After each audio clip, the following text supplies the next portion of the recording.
I have no funny opening line this week. Some would argue I have no funny opening line any week. But welcome to another week of Convince Me. I'm Andy Rutherford, joined as always by Mr. Casey Elrod, Mr. Brian Bennett. Gentlemen, how goes it this week? What's going on? I'm kind of disappointed you didn't sing for the 10th straight show start out. Well, I'm doing pretty good. What about you guys? What's going on? How goes it? Doing well. And today we are covering a topic voted on by you guys over on Twitter. Make sure you're following us on Twitter at Convince Me Show so you can jump in on these future polls. Of course, we're on Facebook. Some of you are watching us live on Facebook Tuesday night. Live to tape, not really live. But on Facebook Tuesday. Yeah. I'm out. We're tape delayed, just like the NBA was back in ’78. How about that? There you go. We'll get into that shortly. Some of you are watching us on Facebook on Tuesday night. If you're listening to this on the podcast, watching on YouTube, be sure go follow us on Facebook.com/ConvinceMeShow. That's probably our most active social media page right now. It's definitely got the biggest following. Excuse me. Twitter, like I said, at Convince Me Show. Instagram, Convince Me Show. We got some pretty good numbers over there. And of course, if you're not watching on YouTube, you should go check us out on YouTube. See all of our past episodes, even some episodes that you can't find in podcast form, over at tinyurl.com/ConvinceMeShow. And of course, if you're not listening to the podcast, listen to the Deadgum podcast. Found wherever you find your podcast. We're on Apple Podcasts, Google Podcasts, Spotify, Stitcher, anywhere you get your podcast, we are probably there. If there's somewhere you get your podcast and we are not there, let us know and we'll get there too. But like I said, you guys voted on this week's show, and to be completely honest with you, this topic is not where I would have cast my vote. But I'm glad that we didn't pick, because I'll be completely honest, gentlemen, I probably had more fun researching this show than I have any show we've done so far. Elrod, can you echo those sentiments? I can. And I had my preconceived notions going in. But the stats don't lie. And we'll get into this later on. But the stats, very, very close for these two guys we're going to talk about tonight. More so than I thought. I was shocked. I knew they were close, but just how close they were when you really dig into it, it's going to make it tough for us to make a point as to which one has the slight edge. And an even tougher job tonight is Bennett in the mediator role, who has to make the decision on which one was slightly better. Bennett, are you looking forward to that? I'm not looking forward to this. I don't know why y'all give me the hard ones. Usually I get to trash the other side's client that we have on the show. But if I'm trashing the other side's client, I'm really trashing my own tonight because of the similarities. So I will try to hold back as much as I can in trashing Larry Legend tonight. Very noble of you. If we haven't buried the lead enough, our topic of tonight's show, I know a lot of you have probably been watching maybe the NBA Finals that just started off last week. The NBA, I was just telling Mr. Elrod before Mr. Bennett signed on and before we went live, the NBA has really been killing it as far as this pandemic goes. When you look at all the sports leagues, I think the NBA has handled it the best. And the NBA is actually more watchable in a pandemic than it has been for me in the last several years pre-pandemic. So kudos to the NBA. And apparently you guys have NBA on the mind because you voted for one of the greatest rivalries in basketball history, a rivalry that without it, I don't know that I can't say with 100% certainty we would be watching the NBA today, considering where the NBA was. This week, there's the classic showdown. It's Boston versus LA. It's Michigan State versus Indiana State. But most importantly, it is Mr. Showtime Magic Irvin Johnson himself against Larry the Legend, the great white hope, the hick from French Lick, Larry Bird. Me representing Mr. Bird, Elrod representing Mr. Johnson, and of course, as we said, Bennett in the unfavorable position of having to choose a winner of tonight's show. So, Bennett, anything to add before we get going? No, I think that pretty much well covers it. Well, all right. Let's see who goes first. All right. See who goes first. Thought I'd make it somewhat fair here. I'm sure by now both of y'all have pen and paper ready. He's getting his right now. I see that. Yeah. Look Okay. at that. Already ready. All right. I feel like one of y'all probably knows this. Their very first matchup, the very first time that they squared off with each other, I want to know the total combined points for Magic Johnson and Larry Bird. Doesn't matter if you go over, I'm just looking for the closest. We're talking about the 79 championship game, right? Okay, let me clarify that. Sorry. The very first time they met professionally. Professionally. I'm sorry. Let me see. Total points combined, correct? Total points for those two. How many points Larry Bird had? How many points Magic Johnson had with the Celtics and with the Lakers? Okay.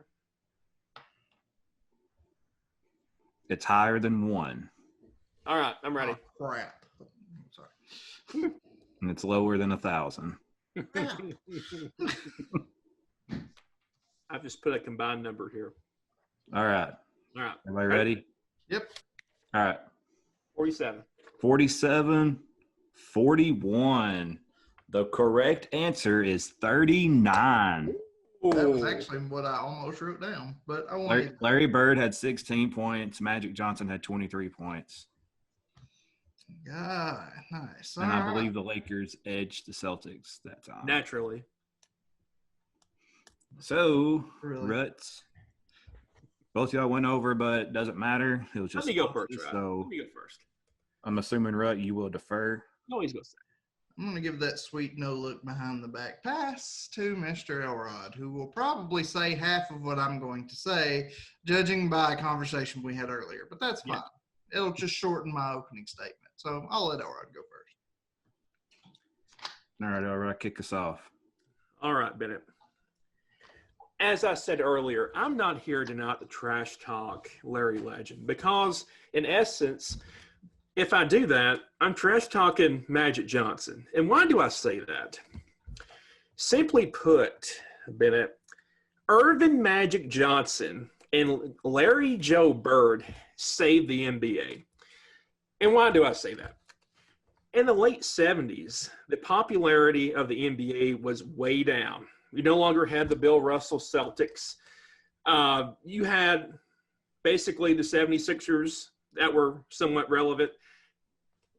Viewership is down in all the major cities. And matter of fact, the LA Lakers in this time, one of the most historic franchises in professional basketball, hadn't had a sellout in 2 years at the Forum.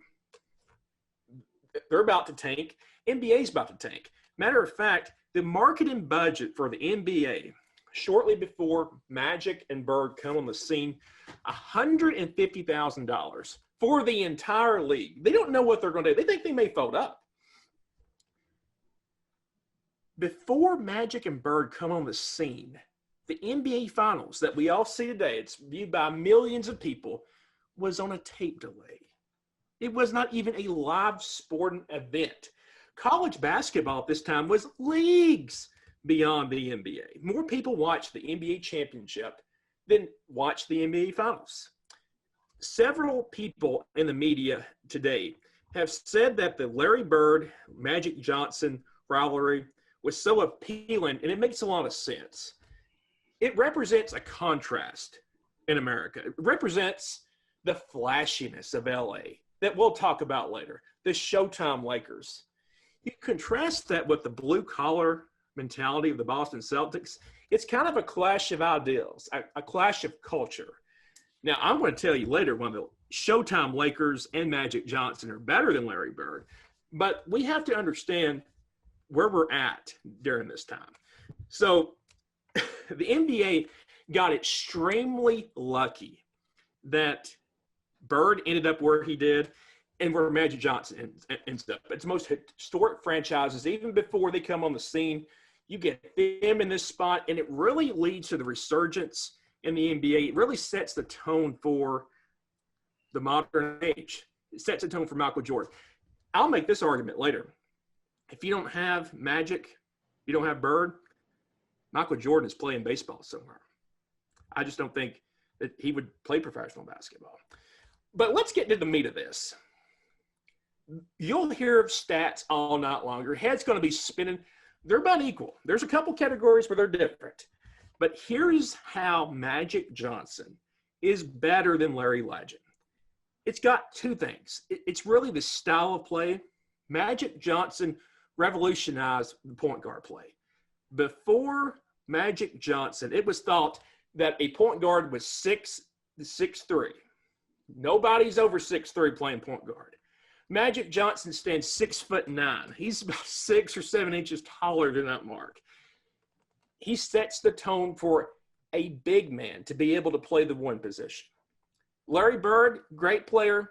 He was just I'm not going to say that he didn't really do anything for the small forward position. He was just another small forward. He didn't revolutionize that position.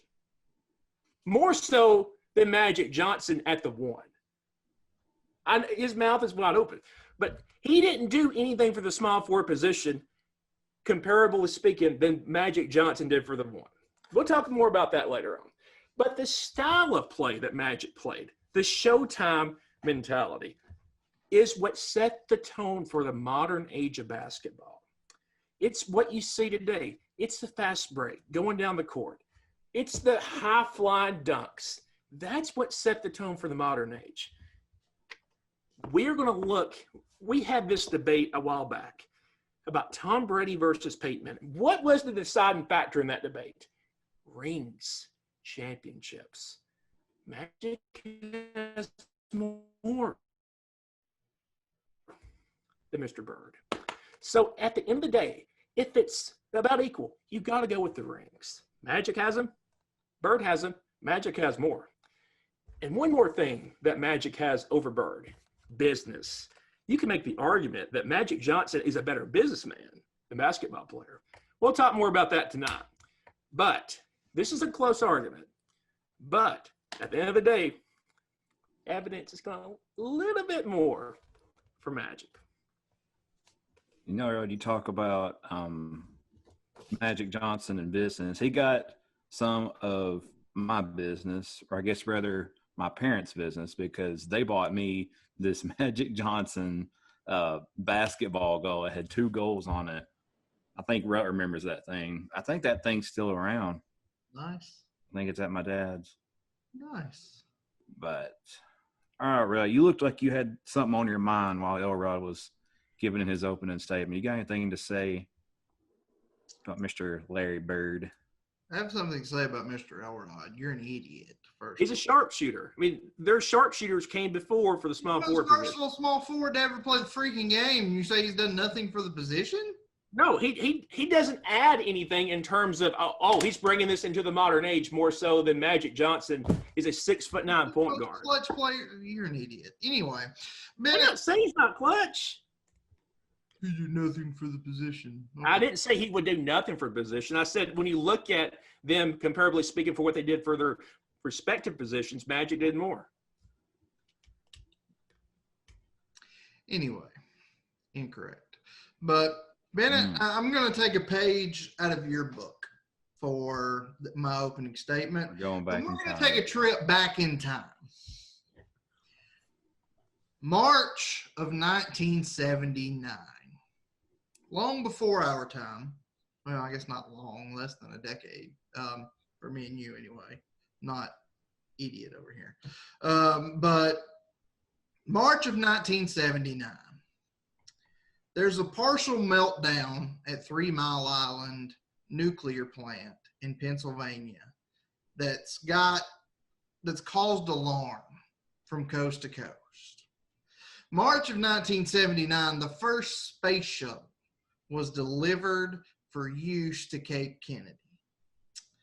March 1979, there's no such thing as a women's NCAA tournament yet. So as far as the women athletes go, Old Dominion beat Louisiana Tech for something called the AIAW title. And also in March of 79, the Seattle Supersonics and the Washington Bullets were in the closing stages of an NBA season that would end with those two meeting again for the title. But like Mr. Elrod alluded to, and a glaring sign of just where the NBA was in March of 1979, Game 2 of the NBA Finals on a Thursday night was not shown live on the East Coast, but rather it was on a tape delay because the NBA Finals weren't considered good enough for primetime television. As a matter of fact, if you go back just a year earlier in the fall of 1978, Variety magazine published the ratings of 730 shows that appeared in prime time from September 1st, 1977 through August 31st, 1978. And of the top 5 shows in that year time span, 4 of those were sporting events, with the Super Bowl being number 1 on that list. Not really that much different than something we'd see today. But to find an NBA game on that list, the deciding 6th game of the NBA Finals that year, you had to go halfway down the list to number 442, which was tied with a primetime television movie called Peter Lundy and the Medicine Hat Stallion, starring teenage heartthrob Leif Garrett. Sounds pretty good. That's where the NBA was. But also in March of 1979, 2 extraordinary college basketball players faced off for the very first time. One from the factory side of Lansing, Michigan, the other from a small town in southern Indiana. These 2 men met on a court in Salt Lake City, Utah, in what would become and still is to this day the highest rated NCAA tournament final in television history. These 2 men met up, and their sport would never be the same. Larry Bird and Magic Johnson saved the NBA. A lot of people, probably us 3 included, would say that Michael Jordan is the greatest basketball player to ever live. There may not have been a league for Michael Jordan to play in if it were not for Larry Bird and Magic Johnson. And even if there was a league, they would have had no TV deal for people to see him. These 2 men saved basketball. Now, why is Larry Bird better than Magic Johnson? The fact is, anybody that knows anything about basketball definitely has these 2 in their top 5 of all time. Probably have them in their top 3 for a lot of people. And to separate these 2 by looking at the numbers is going to be incredibly difficult for myself or Mr. Elrod to do, because there's never been 2 people so different yet have so much commonality, so much alike, from their stats to their mindset of the game of basketball. It's absolutely incredible, and I've enjoyed the heck out of researching this topic. But what I'm going to show you tonight of why Larry Bird gets that slight edge is because of what he didn't have that Magic Johnson did have. Larry Bird was surrounded by Hall of Famers. That's no mistake. Kevin McHale, Robert Parrish. But Magic Johnson was also surrounded by the leading scorer of all time, Kareem Abdul-Jabbar, another His Hall of blockers. Famer in James Worthy, one of the best defensive guards to ever play the game in Byron Scott. Yes, the 86 Celtics team may be one of the best teams in history, but through their decade or plus in the NBA, he had lesser teams, not by much, really close, but lesser teams than Magic Johnson. But more importantly than even that, he had less when it came to God-given ability. He did not have the God-given ability that Magic Johnson was born with, but he was able to take what he didn't have and get so much more out of it to put himself on a level that Magic Johnson was in. And it's because of that why Larry Bird gets the slightest of edges over Magic Johnson. But tonight I'm going to show you why he gets that slightest edge. It's going to be tough. This is going to be tough. And ladies and gentlemen, if you want to see just how this goes, if you're watching us on Facebook, you're going to have to check in on the podcast or on Facebook or on YouTube, excuse me. If you're watching this on Tuesday, it'll be up tomorrow on Wednesday. Thank you guys for joining us. We hope to see you back next week. We hope you'll check out the pod, check out YouTube, check out this whole show, because I promise this is a show you're not going to miss, especially if this idiot over here keeps spouting off ignorant, nonsensical baloney, because I will tear him apart, and you will not want to miss that. So for those on Facebook, thanks for joining us. Check out the pod. For those on the podcast and YouTube, we will be right back. And we are back. Mr. Bennett, where are we heading now? All right, Rut, like you, where you took us back in time a little bit, I'm going to take my chance here to take us back in time a little bit, just a little bit. Before these two had the rivalry, before they were professionals, I want to talk a little bit about their college career and maybe even throw in if they may have faced each other maybe any kind of important games, for example. Rut, kick us off. Talk about their collegiate career. Oh, only a little slight meeting there. But Larry Bird was pretty highly touted coming out of high school and ended up getting a scholarship offer to Indiana in 1975. When Coach Bobby Knight, Indiana at the peak of their program. It's God himself. Do what? It was God himself in Indiana. Yes. But Bobby Knight offers a scholarship to one Larry Bird, and Larry Bird accepts the scholarship, and he packs his bags, and he heads to Indiana University, and he's there for less than a month. The big campus style was not him. He missed being at home in French Lick. It was not his culture. It was not his style. And he left Indiana less than a month after he had been there. He never had a conversation with Bobby Knight in the time he was on campus. He was there that short a time. Of course, some may say, well, he messed up by leaving, because if you'll remember, that 75-76 season is the year the Indiana Hoosiers went undefeated and were the last team to have an undefeated national championship. So obviously they didn't miss him much his freshman year. But he leaves after less than a month, and he transfers to Northwood Institute, which is close to French Lick, where he just took classes and worked. He had a job while he was at Northwood Institute.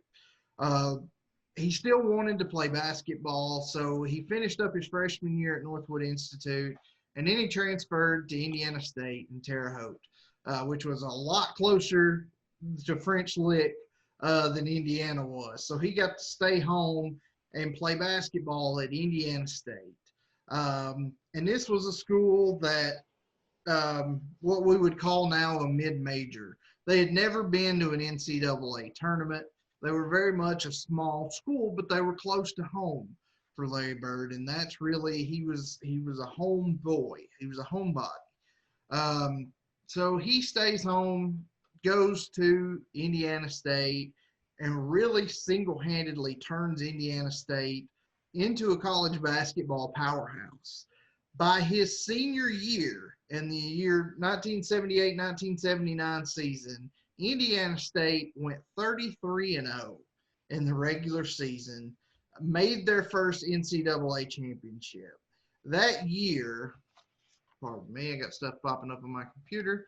That year, in 1979, Larry Bird, small forward from Indiana State, won the Naismith Player of the Year award, the AP National Player of the Year, the Oscar Robertson Trophy, the Adolph Rudd Trophy, and the John Wooden Award. All awards given to the most outstanding player in college basketball. Larry Bird won all of them. His career at Indiana State, he averaged over 30 points, 30.3 points, 13.3 rebounds. So he averaged a double-double. He averaged nearly 5 assists. And like I said, this was the only tournament appearance Indiana State had. They had none before, and they didn't have another one after he left until the year 2000. So they get to the NCAA tournament, and lo and behold, they make it all the way to the championship game against Michigan State, another star player of college basketball that year, one Irving Magic Johnson. Like I said earlier, this was the highest rate, and still is today, the highest rated national championship game in tournament history. And Larry Bird, before the game, said he knew they were so outmatched, he had to play the perfect game in order for them to win this game. And to be quite frank, he didn't. It was probably Larry Bird's worst game he played in college. He had 19 points, but he was only 7 of 21 from the field. And I watched a documentary just today and research for this project. Like I said, it was really fun to research this topic. But even today, that game in 1979 haunts Larry Bird. He's still mad about it. He still gets upset and beats himself up over that game because he knew he would never have another chance to win the NCAA championship again. He knew his career would go on. He knew he'd go to the NBA, but he knew that was his only chance to do something in college, and it didn't work out. Now, that ended his college career, but before I pass this on to Elrod, I do want to say by the time he got there to his senior year, he had already been drafted into the NBA. After his junior year, the Indiana Pacers had the first #1 overall pick and wanted to pick Larry Bird, and he told the Pacers he was playing his senior year of college because he promised his mother he would get a degree. He was not going to sign. He was going to play his senior year of college. So the Pacers passed up on him with the #1 overall pick because of that. The Boston Celtics, coming off one of their worst seasons since before Bill Russell played, were sitting in the 6th spot. And they drafted Larry Bird #6. And he told them, that's great. I'm not playing. I'm going back to Indiana State to play my senior year. Well, the way the NBA worked then is that if you drafted a guy and he didn't play for you, you had his rights to sign him until the next year's draft. And if you hadn't signed him by the next year's draft, he went back into the draft. So there were a lot of folks, there was a lot of talk of who's going to be the #1 pick. Is it going to be Magic? Is it going to be Bird? Is Bird going to go back in the draft? Is he going to sign with the Celtics? And who would have been drafted #1? Who knows? Maybe Bird is, and he's an LA Laker, and this whole story has changed. But fate would not let that happen. Red Auerbach, famous Hall of Fame coach for the Celtics, wanted to sign Larry Bird right after this national championship game, but told him that he wasn't going to pay him any more than anybody on the roster. said that he wasn't going to have a rookie come in as his highest paid player. And Larry Bird and his agent told Auerbach in no uncertain terms, then he's going back into the draft and he's not going to sign. Not wanting to miss out on this player, Red Auerbach, against his better judgment at the time, but it turned out to be a pretty good deal, signs Larry Bird immediately after this national championship game in '79 to a 5-year, $3.25 million deal, which made him at the time the highest paid rookie in sports and the 5th highest paid player in the NBA before he had ever stepped foot on an NBA court.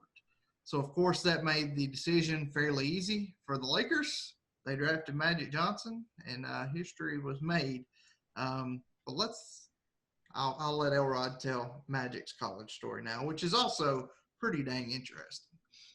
It is. And before I go into the championship game, I want to take you back to Magic's childhood, because this is important to understand the reason why he chose the college he did. You know, Magic's story, well, he was born Irvin Magic Johnson, or he was born Irvin Johnson. We'll get to the Magic part in a minute. But he was born in Lansing, Michigan, home of Michigan State, East Lansing. He was the son of some GM assembly line workers.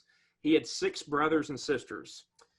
His mother spent many hours each night cleaning their home, preparing the meals for next day. The father would get off to work at the GM assembly line and go to work at a used car lot, cleaning the car lot. And he also collected garbage on the side. You know, before Magic got the name Magic, he was known as the Garbage Man. This was a nickname given to him by his peers because Irvin told his friends that he was helping his dad collect garbage on the side. And he did that to make the ends meet for his 6 children. Growing up, Magic, he idolized Bill Russell, which is kind of ironic because, you know, the Celtics. He was iconic because he loved Bill Russell because he won championships. That's the reason why Magic idolizes Bill Russell. By the time Magic gets to the 8th grade, he had been thinking about a future in basketball. He was very tall for his age. He was a dominant middle school, early high school player. He scored 48 points at one of these junior games. By the time he gets to high school, though, this is right around the time that busing is a huge topic in America. They want to desegregate the school system. Sexton High School would have been where he would have went if there was no busing. It was a loaded high school. It was going to be a great team. But the problem is Sexton High School is almost exclusively African-American. The local Michigan school board wants to send some of the black students over to Everett High School, which is a predominantly white high school. Well, this caused tremendous problems politically, emotionally, any problem you can think. This created for Everett High School. Magic's brother, Larry, went to the high school first 2 years before, and he was bullied. He was ridiculed because of his race. Larry is pleading with Irvin, please don't come to this. Please don't play sports. This school doesn't deserve it. Magic kind of pushes that off to the side, says, no, I want to prove myself here. And the rest is history because Everett becomes a powerhouse. He accepted the situation.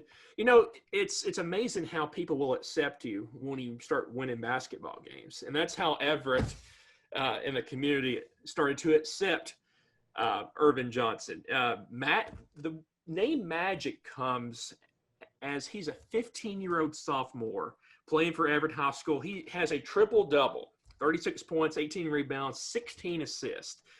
This is going to be a common box score for him going forward, triple-double.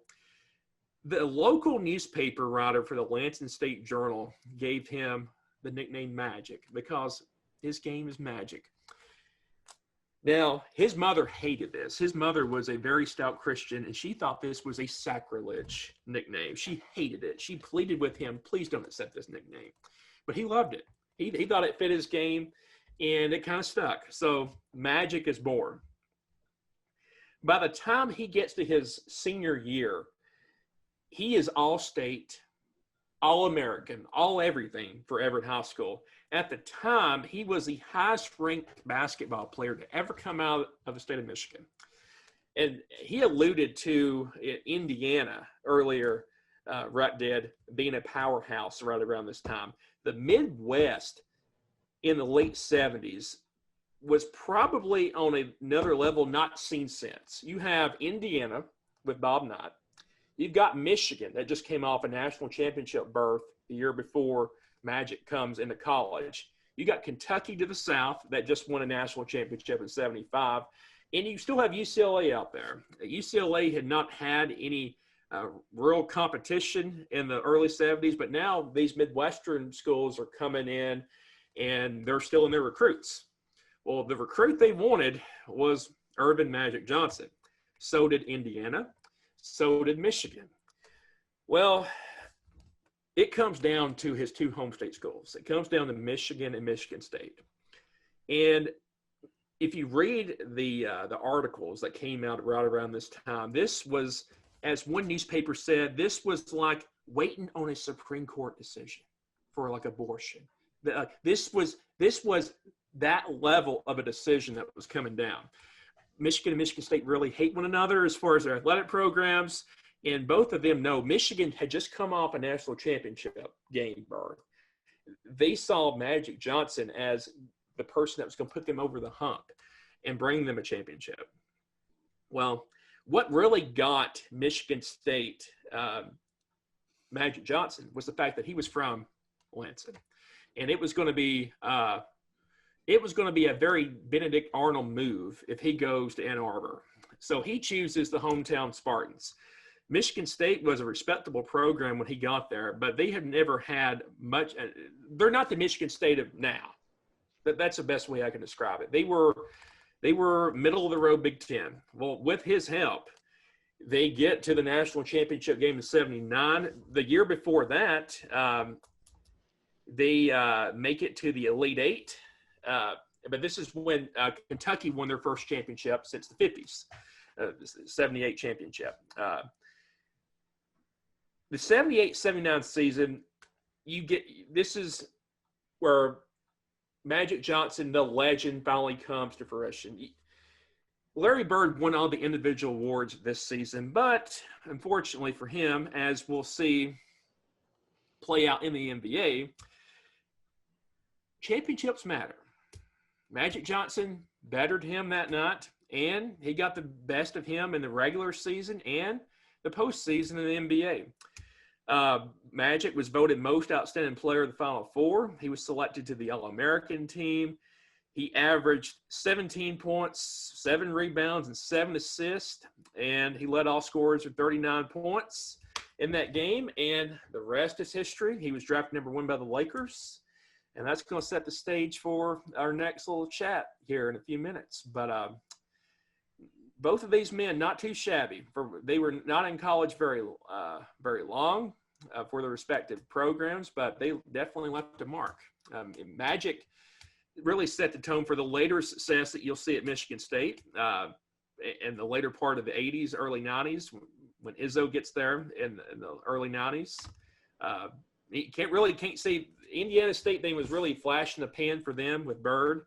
But both of these individuals during the time they were there had a tremendous effect on, like I said, Bird bringing Indiana State is impressive to the national championship game, and Magic Johnson bringing Michigan State out from mediocrity to a ship, as the kids say today.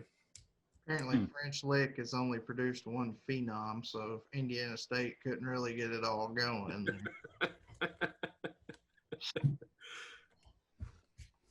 Well, Rut, you mentioned, I think, in your opening statement about how both of these guys are easily in the top 5. So we both know that they're among the all-time best NBA players.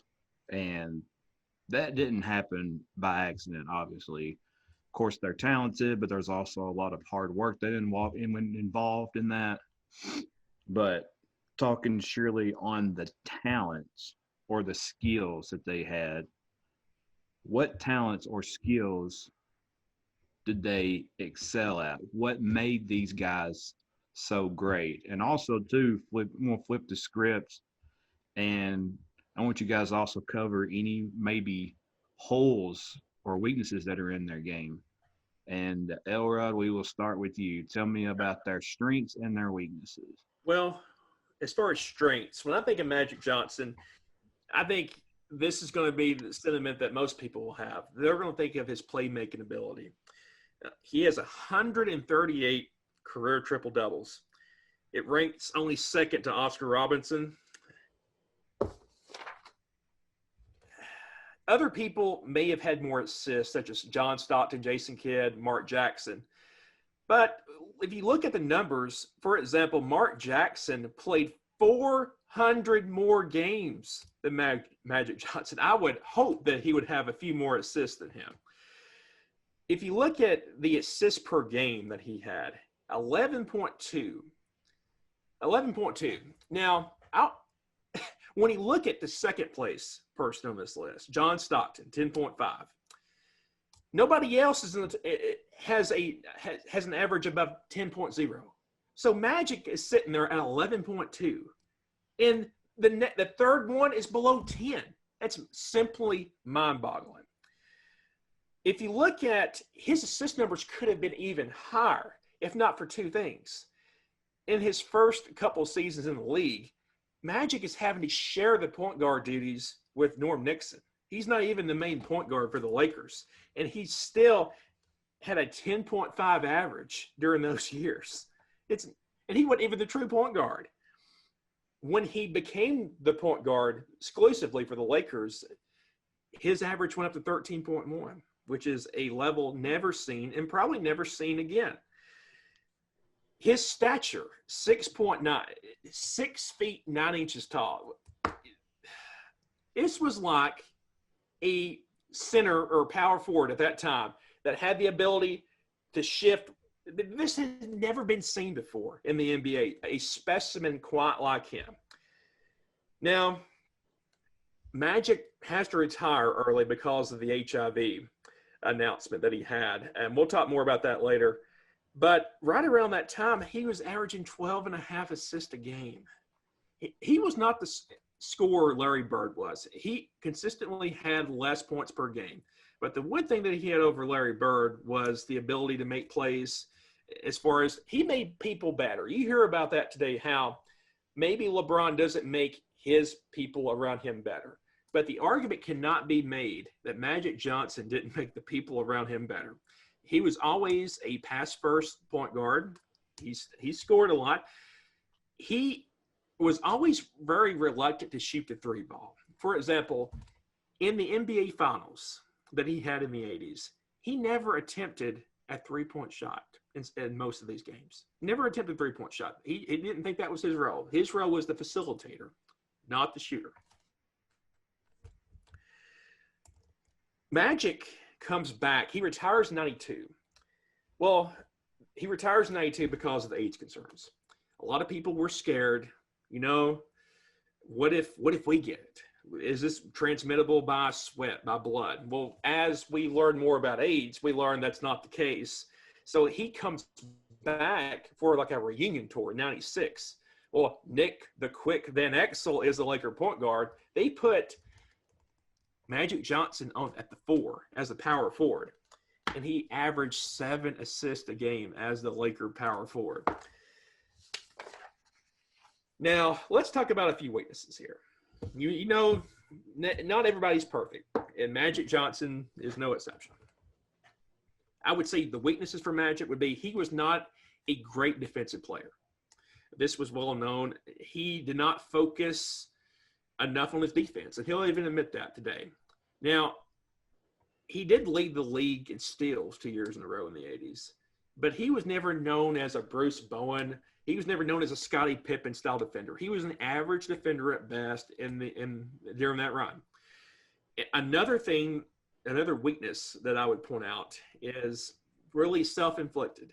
Magic Johnson had fame, he had money, he had stature, he had championships, and that made him very appealing to young women. And he did not turn any of them down from stories that you read. It's a very big regret that he has, but he was not safe about it. And that's what led to his HIV infection and later diagnosis. It's what led to his early retirement. If he didn't have that, who knows? Who knows how long he plays? Who knows how many more championships he has? But I would say the two weaknesses that Magic has, probably lackluster defense and women and fame. That would be his two weaknesses. Mr. Rhett, what about Larry Bird? When we look at the strengths of Larry Bird, there's, much like Magic, there's a lot. There's a lot of strengths. There's very few weaknesses. When you look at the strengths of Larry Bird, you might want to point out his sharpshooting, how great of a shooter he was, which he was. But there have been other great shooters to play in the NBA. The three strengths I think that really set Larry apart, and really I think set him apart from Magic, which is what I'm trying to do in this argument for you. But the first one is, and this one I don't think sets him apart as much from Magic, because I think Magic was up there too, but Elrod didn't really touch on this as much. But his basketball IQ was just insane. Being at the right place at the right time on defense, knowing when to make the pass, when to shoot, knowing what the situation was. If this happens, do this. If this doesn't happen, then do this. He knew that without even thinking about it. His basketball IQ was almost second to none, being in the right place at the right time and knowing what to do without really even thinking about it. The second one of his strengths that I think is because of one of his weaknesses, and I think sets him apart from Magic, is his hustle. Like I said in the opening, and like I will get mentioned here again in just a second, Larry Bird did not have the God-given abilities that everybody in the NBA has. If you're not fast, it's hard to get faster. If you don't have a tall vertical, it's hard to really up your vertical. There are physical aspects that no matter what he did, he wasn't going to change, but what he could control was his hustle. The lunge for the loose ball, the getting back on defense, those sort of things. You know, the NBA for the last 4 or 5 seasons actually calculates, as we get more into analytics, what they call hustle stats. Now, obviously, back in the 80s, those kind of things weren't calculated. Nobody kept up with them. But I dare say that if they had, I would love to see those numbers from Larry Bird. And that's nothing against Magic, but as Elrod alluded to, Magic has admitted himself, Magic was very much an offensive player. He was very good on defense, but he didn't care that much about defense. He didn't worry about getting better on defense. He didn't necessarily hustle as much on defense because he was worried about getting the ball back and getting back down the field or back down the court and facilitating the score. I think Larry Bird, as far as hustle stats go on both sides of the ball, really sets himself apart. And another thing, the third strength that sets him apart from Magic is the clutch gene that some people have and some people don't. There were times where the press in LA were all over Magic Johnson. Tragic Johnson was headlines numerous amounts of times because Magic could not get it done, especially when you look at that 84 finals. The Celtics got in their head. Kevin McHale steamrolled Kurt Rambis, and a benches clearing brawl ensues. And after that, the Lakers lost their head. and they couldn't do what they were supposed to do. And Magic made some terrible mistakes, made some terrible turnovers. He did not have that clutch gene, whereas Larry had a clutch gene like very few, if any, have ever had. Maybe Jordan. Above Jordan and Robert Horry in the early 2000s, I can't think of anybody I would want taking a last-second shot than Larry Bird. Again, game-winning shots, not a stat that was officially kept up with when he played, so we don't have an exact number. But there were a lot of game-winning shots in the final seconds or go-ahead shots in the final minute that Larry Bird made, because that's who the Celtics wanted taking that shot. So things that set him apart from Magic, IQ maybe slightly, but definitely his hustle, definitely his clutch. Now his weaknesses, again, there's not many. There's not many with Bird or Magic. You really got to dig deep to find some weaknesses. One, his athletic ability, and there's nothing you can do about that. He was very much an athlete. He was a very good athlete, but he wasn't an elite athlete, and his athletic ability did not match the numbers he was putting up. He had to overcome that athletic ability to become a great player, which he did. You might want to call it a weakness. Again, kind of Larry's defense, and it's not that he was a terrible defender. He played more of a team defense than an individual lockdown defender, which Magic really was the same way. Help defense, being in the right place at the right time more than just shutting a guy down one-on-one. But something Larry did do that Magic didn't do, Larry did make the NBA All-Defensive Team 3 times, which Magic didn't do. Granted, they were just second team. He was never first team All-Defense, but still second team more than Magic. And something I just thought of as Elrod was talking, what led to the end of Magic's career, working too hard may have been a weakness of Larry Bird, because the back injury that essentially ended his career didn't happen on a basketball court. He hurt his back shoveling gravel to help his mother out during the off season. That's where he hurt his back and started the injury that ended his career. So if he didn't work so hard in the off season and Magic didn't work so hard every night, we could have had 5-6 more years out of these two. But not a lot of weaknesses really with either one to find, and a lot of strengths really to look at.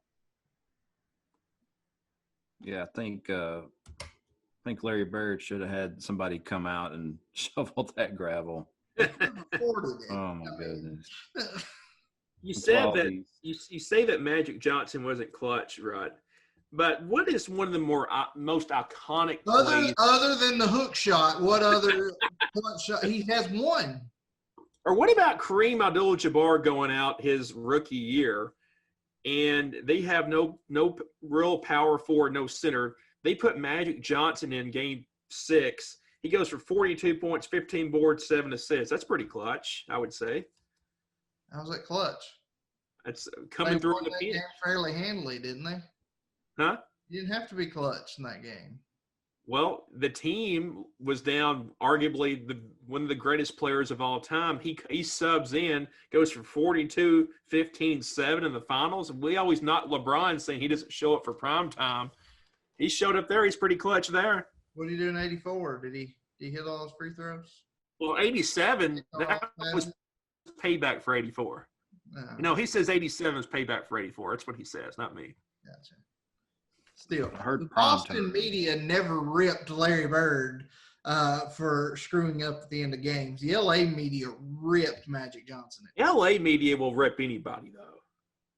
They will turn on you like a hat in LA. Is that an expression? Yes. Turning like a hat? Mm-hmm. Turning like a hat. Turning like a hat. Or did I just make something up? That's pretty great. No, I've never heard that before. It may be a legit thing. We may have our very first T-shirt idea. Make some merch. If you're listening to this or watching this and you want some merch, let us know, because we would love to have merch made and have you pay us more than we pay for it.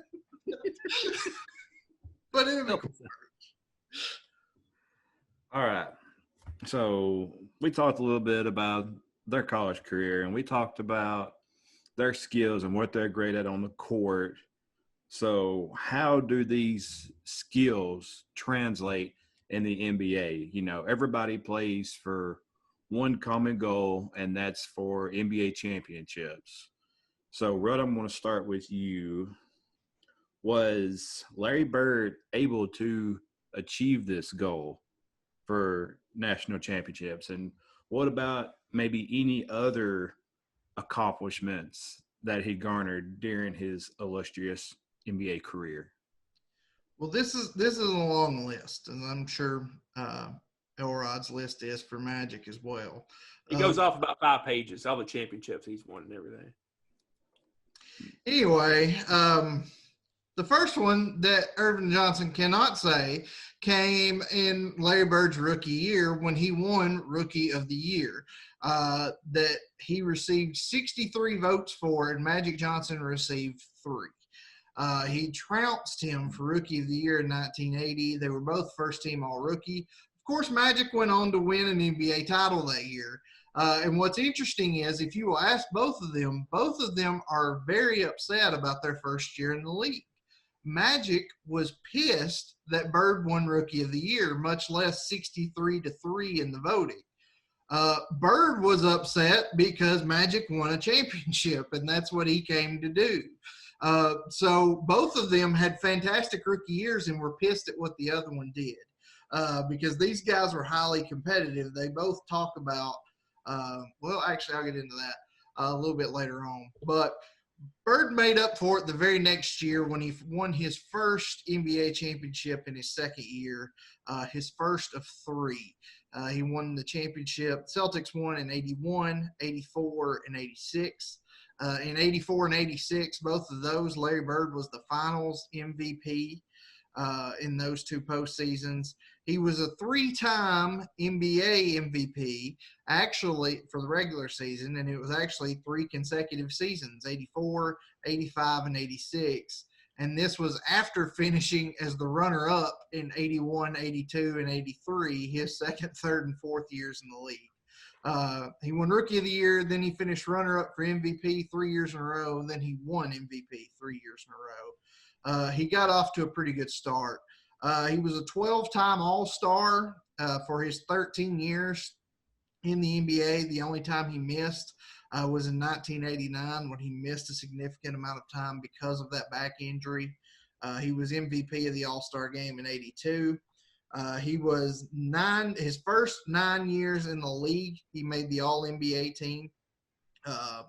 So for 9 straight years.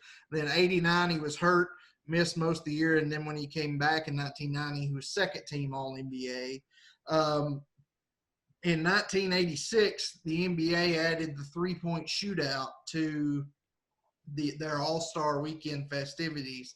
And the story is that when they're getting ready for the 3-point shootout, Larry Bird walks into the locker room where the guys are getting dressed and said, "Well, boys, who's taking second tonight?" Because Larry Bird went out and won the first 3-point shootout and then won the next 2 as well. He won the first 3 3-point shootouts before that 89 season again where he hurt his back. But the first 3, he won all 3 of them. He was on, which Magic was too, but the NBA's 50th anniversary all-time team. And something else Magic never did, Larry Bird was the first player in the 50-40-90 club, which means he finished the season shooting over 50% from the field, over 40% from the three-point line, and over 90% from the free throw line. He was the first person in that club, and he did it twice. And to this day, there has only been one other person to do it multiple times, and that was Steve Nash during that big run he had in the early 2000s. So that's just really, I mean, if we really wanted to dig deep, you could find a lot of accomplishments, I'm sure, for both of these guys that literally could go 5 pages. But these are just kind of his top ones that kind of show just how great Larry Legend was. And I'm sure Elrod's about to tell us just how great Magic was, but he can't say Rookie of the Year. He cannot say Rookie of the Year, but unlike Mr. Bird, he can say that he has a college championship, and we'll talk more about the NBA championships here in a minute. But I want to go back to something I talked about in the opening, about how close the stats are on these two men. Total NBA seasons, Larry Bird 13, Magic Johnson 13. Playoffs played, Larry Bird 12, Magic Johnson 13. All-Star games, Larry Bird 12, Magic Johnson 12. Season MVPs, Larry Bird 3, Magic Johnson 3. Finals MVPs, Larry Bird dose, Magic Johnson 3. All NBA first team selections, 9 apiece. All NBA team total selections, 10 apiece.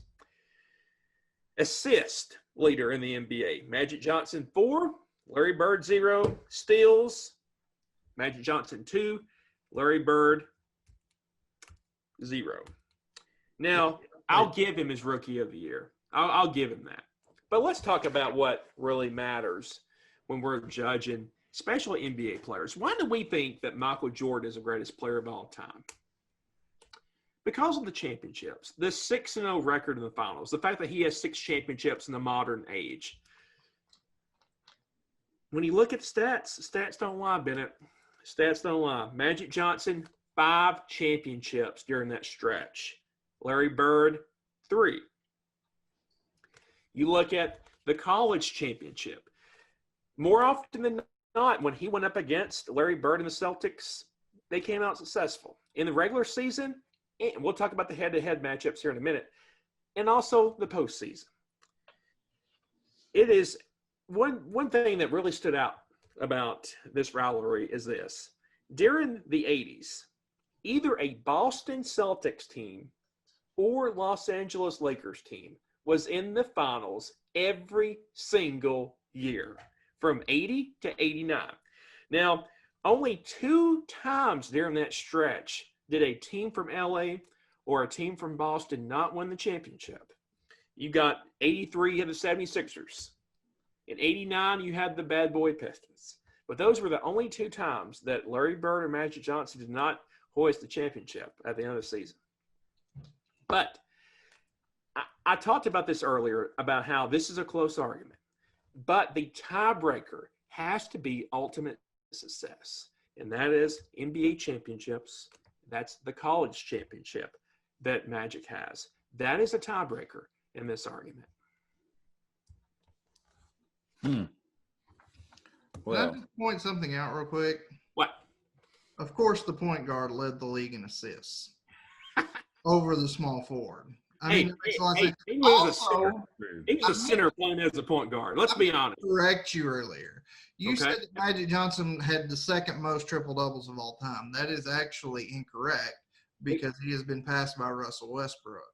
Well, third. I'm sorry. The stat Nazi here has corrected me. So I went back and made sure my stats were right, unlike you apparently. hey, all I know is 5-3. Change that stat. You can't. You can't do it. he was second at the time of his retirement. Right? Yes. That's what I meant. And Bird was 5th at the time of his, but he's 7th now. So, because he got passed by LeBron too. So Bird just loses.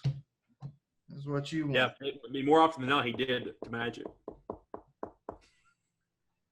All right. I think this next topic is something that I think a lot of today's players can probably take this little segment to heart and maybe learn a little bit. But at least to me, I think that basketball should be and is a team sport. There's not just one player that can carry the whole team. You need a supporting cast. You can't just be one player and expect to find a whole lot of success. So, Elrod, I'll start with you first. Tell me a little bit about Larry Bird's teammates. Well, I'll talk to you about Magic Johnson's teammates. Oh, yeah, Magic. Sorry. We'll let him talk about Larry Bird's. But I'll let you tell me about Larry Bird's team. Kevin McHale. Flip the switch. One word for you, Bennett. Showtime. Now, what do I mean by showtime? You know, Jerry Buss wanted Laker games to be entertaining. Story goes, in the 60s, he was a regular at a nightclub in Santa Monica, California. It was an upscale neighborhood. Jerry Buss loved the excitement of the club's opening act, which included a dimming of the lights in the club, followed by a dramatic singing of the signature tune, "It's Showtime." After he purchased the Lakers and he bought the Great Western Forum, he wanted to have a basketball version of this nightclub. He wanted it to be cool. So like a nightclub, he believed that there's got to be all this excitement. So he wanted to bring college basketball excitement to the NBA and to the LA Lakers. So he recruited they try to get UNLV's coach, the Running Rebs. They try to get him. They hired Jack McKinney, and he's the one that instilled this offense where it's fast break. It's a fast break, just chaotic rebound, outlet pass, pushing the ball up the court. And if you look at the teammates that they assembled, it's quite a cast of characters. During Magic's time with the Lakers, you got Kareem. Kareem was basically a holdover from the 70s. Kareem at this time was one of the better players in the NBA, but he was not at his prime or peak in the 80s, and especially during the mid 80s. He's at the twilight of his career. You got Kurt Rambis, AC Green, Jamal Wilkes, James Worthy, Byron Scott, Michael Cooper. And this was basically the modern game of the NBA that you see right now with like Russell Westbrook, with James Harden, just fast-paced basketball, playing out in the 80s. It was basically like if you took the modern game, took it in a time machine, took it back. And this was something that was very new to the league. You contrast that with the Boston Celtics and the style that you'll hear about from Andy here in a minute. The only word I can come up with is just Showtime. That's the appropriate name. That was the name given to this offense. One thing that Andy's going to say, which I disagree with, was that he's already said this, that Bird had less talent, less to work with. He had Hall of Famers, just like Magic Johnson did. In 2018, ESPN ranked the best teams of all time. It includes talent, includes games won, championships. In that list, there's 2 Laker teams from that time period. There's the 84 Lakers were 8. The 86, 87 Lakers were 4. But the highest ranked team on that list was the 85-86 Boston Celtics. So this notion that over the course of his career, Larry Bird didn't have as much to work with, I don't think that's completely true, based on the talent and based especially on this fact that the Boston Celtics have the 3rd best team of all time in the NBA according to that list. That was for just the 1 year, though. That was for the 1 year, but more often than not, he had Kevin McCown, later Danny Ainge. He had talent. Right? It was like he was LeBron James having Tyronn Lue out there, for God's sakes. He had better talent than LeBron had around him, for instance, with the Cavaliers. He went out there with scrubs. He had bona fide Hall of Famers around him. He may not have had as much talent. Let's just say he didn't. But the fact is, he didn't have garbage. He didn't have garbage players out there that you just have one superstar and 9 or 10 other just scrubs. He didn't have that in this instance. So that's the thing that you'll have to realize with this. I mean, Magic may have had better players. Not his fault. Better GM. But he didn't have scrubs. It's true. It's not Magic's fault. I agree with that. He's just working with what he has. That's right. All right, Rut. Tell me about Magic. I'm just kidding. Tell me about Larry Bird.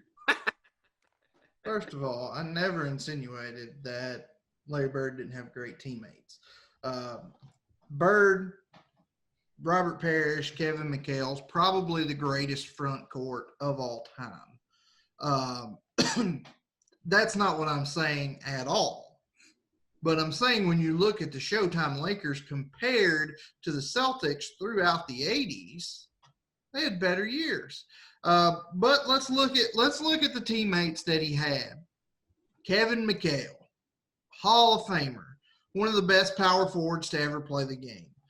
Guarding Kevin McHale in the post was like being in the torture chamber. That's what he called it. Kevin McHale was a fantastic power forward. The Chief, Robert Parrish at center, holds the NBA record for most games played. He definitely had longevity. He was a great defensive center down low. Also a Hall of Famer. Like I said, Parrish, McHale, Bird, one of, if not the best front courts of all time ever assembled. The big three in Boston during that era. But then we have guys like Dennis Johnson at point guard. Dennis Johnson was a very good point guard. Dennis Johnson was not a Hall of Fame point guard. Dennis Johnson was not an all-star point guard, but he was a very good, very serviceable role-playing point guard. Much like maybe for those listening or watching or that we are more familiar with, when you look back at those Celtics teams from 10 or 15 years ago, where you've got Pierce, Garnett, Allen, but then you've got the guy like Rajon Rondo, who's not breaking down any stat sheets, but is a very solid role player. That's what Dennis Johnson was in the 80s. You've got guys like Danny Ainge, who's a hothead little troll, who could hit. He had a pretty good shot. He was an okay defender. Another good role player who has gone on to destroy the Celtics franchise from the front office, but on the court, he was not a terrible player. I'm not a Danny Ainge fan as a Celtics fan. You're not. As you can tell. He brought the guys together to win a championship. I guess I got to give him something. He also sold all those guys off, but that's beside the point. In '86, this team, the best team the Celtics ever had, you had a guy like Bill Walton coming off the bench and being very good, very serviceable, which he also did for the Lakers during the '80s, by the way. Bill Walton, one of the rare guys to play on both of those teams. But he had really good teams around him. That '86 team was phenomenal. It's really right up there with the '87 Lakers team over what was the best team of that era. Both very good. But when you look at it, man, Robert Parrish is a Hall of Famer. But going up against Kareem, the leader in total points scored in NBA history, you've got Byron Scott and Danny Ainge. Give me Byron Scott every dadgum day. Really, James Worthy is another Hall of Famer on those Laker teams. So, yes. He's number one pick, too. I believe so. I think so. I mean, the Celtics had great teams. A single player, especially then, when people played defense, a single player couldn't win a championship by himself. And I by no means am trying to say, oh, Larry did it all by himself, because he didn't. I'm just saying he had less to work with than Magic did. But still, he had great pieces around him. He had a great front court. He always had a role-playing backcourt. There was never a Hall of Fame guard playing for the Celtics in the 80s, whereas Magic was the Hall of Fame guard in L.A., who also had Hall of Fame forwards in Kareem.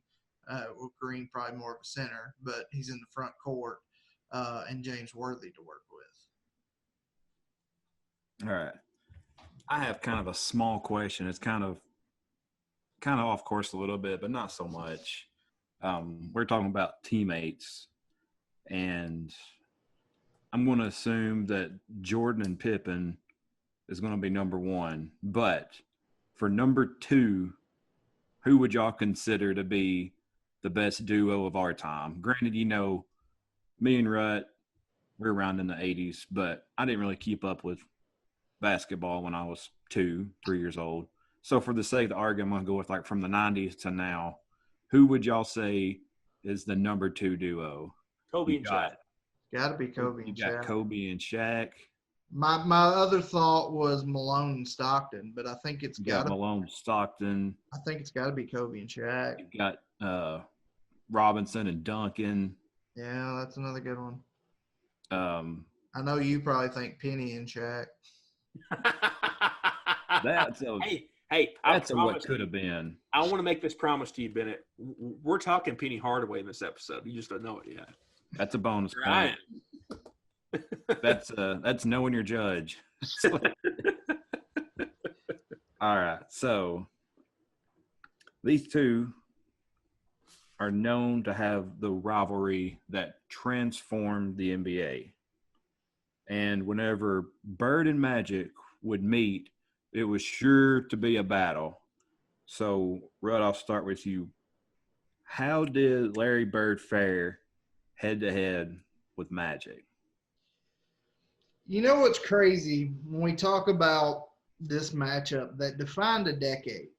This matchup, this rivalry that saved the entire league of the NBA. What's fascinating is Bird versus Johnson only happened 38 times in an entire decade, which is insane to think about. I also think it's because of that it made it more marketable that these guys are only playing each other twice a year in the regular season, making those two games must-see TV. And then when they meet in the finals, it's an absolute rating slam dunk, which it was. But these two guys met only 38 times, including that 1979 NCAA tournament final, which we've talked about already. But we look at those NBA Finals appearances, 19 games over 3 finals where they played each other. Yes, Magic took 2 of the 3. No denying that. He did. But let's look, and in those 19 games, Magic's Lakers were 11-8. So pretty close. There is a 3-game swing in Magic's favor, but let's look at what they did in those games. In those 3 NBA playoffs, in those 3 NBA finals against each other, Bird averaged 25.3 points per game, whereas Magic averaged 20.7. Bird averaged 11.1 rebounds, whereas Magic averaged 7.5. But again, Bird a forward, Magic a guard. He should have more rebounds. Magic led in assists with 13.5 to 4.6. Again, Magic's a guard. Bird is a forward. He should. Field goal percentage in the playoffs, Magic had a better field goal percentage number. It was 53.3 to 46. 3-point percentage, Bird was at nearly a 50% clip, whereas Magic was at 40% with much fewer attempts. Now, that was the playoffs. They also met 18 times in the regular season. Magic's team, Magic Lakers, were 11-7 over that time. Slight edge, but not just a huge blowout there. Fairly even. Again, Bird had more points per game in those games than Magic did, 21.7 to 19.4. Bird had more rebounds with nearly 11, as he should have. Magic had more assists at 11.5, which he should have. Field goal percentages in the regular season, Larry Bird shot 50% in regular season games against the Lakers with Magic, where Magic shot a measly, terrible 49.6%. So that's just awful. Bird wins this argument. But again, 3-point percentage, 47.4 for Bird, 31.6 for Magic. So Magic's teams, obviously, 11-7 in the regular season, 11-8 in the postseason play. Magic's teams over that decade did come out on top more often than they didn't. But in those individual games, Bird performed better than Magic more often than he didn't. And obviously, as I discussed in the previous points, for a lot of those years, save 86, it's pretty arguable that Magic had better players to work with. All right, Elrod, you got anything to add to their matchup? Well, I mean, he's pretty much recited the stats. I mean, stats don't lie. But I will point out to you a couple things. One, I mean, there's no doubt that Larry Bird was the focal point of the Boston Celtics offense. Those early matchups, Magic Johnson was not the scorer. So, of course, he's going to have less points per game than Larry Bird because Kareem was the focal point for those early games as far as the scoring. Magic Johnson raised the level of his play in the playoffs. It's reflected on the stats, as he just told you. Let's look at just a few times. Like, let's take 89, for instance. In a matchup that he had with Larry Bird, 16 points, 21 assists, 6 rebounds, 6 steals. Now, why do I talk about this game?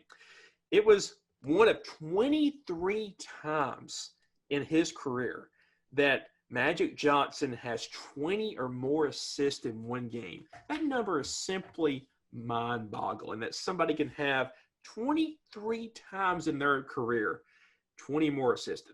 Just one game for a player, that would be an unearthly performance. He had 23 of those. Can I ask something? Yes. Did Bird play in that game? He did not play in that game. Okay.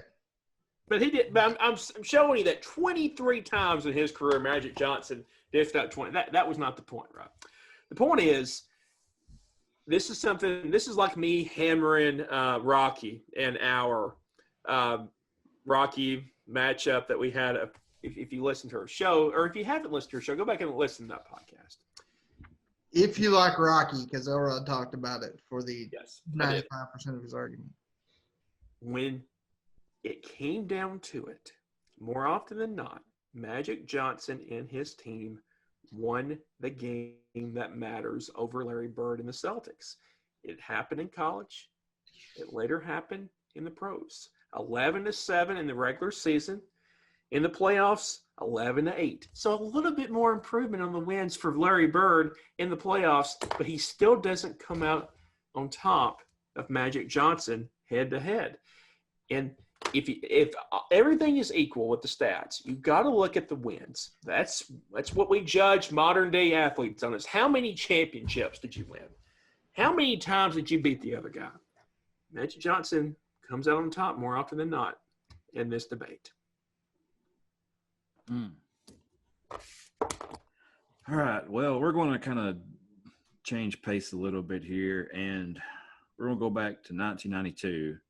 And these two huge legends put the rivalry aside, and they joined together to represent our great nation, United States, on the Olympic basketball team. And Elrod, I'm going to start with you. Let's talk about their time together on the Olympics. Now, I don't remember the 92 Olympics so much. I wasn't really interested in Olympics at the time. I think I was more interested in Ninja Turtles than the Olympics. I do remember the 96 basketball team very well. Mm-hmm. And they say that this 92 team is even better. So let's hear about it. Well, it's important to note a couple things before we get into this. One, Larry Bird and Magic Johnson, over the course between – they had a shoe commercial together, and that's what really started the friendship between Magic and Bird. But really, this Olympic team is what really brought them together, and it brought them in contact with other big athletes, other basketball players in this time.